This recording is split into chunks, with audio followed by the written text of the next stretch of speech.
Well, police in Indonesia have killed those 5 suspected militants believed to have been planning attacks on foreign tourists in Bali.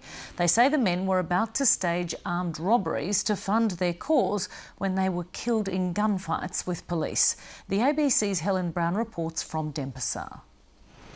Large pools of blood give an idea of the violent shootouts that took place when anti-terrorist officers moved in on a group of men they'd been tracking for at least a month.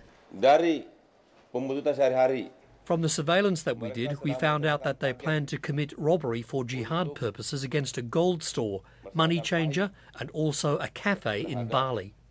5 men were killed in 2 well-known locations.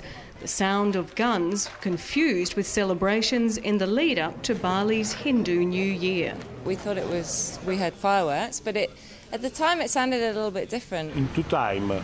The first time, bum bum bum bum bum bum bum bum bum bum bum bum bum bum bum. They said they'd shot a couple of terrorists in there, and later we found out that 3 were killed inside the hotel.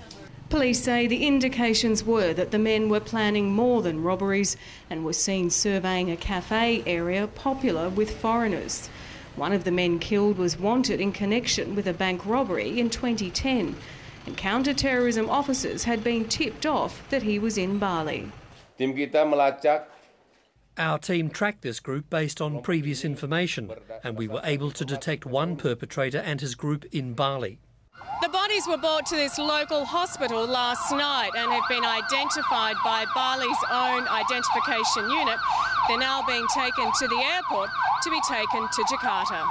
Jakarta officials will handle the autopsy, and while no doubt pleased to have prevented further possible bloodshed, there are still many questions to be answered. Helen Brown, Lateline.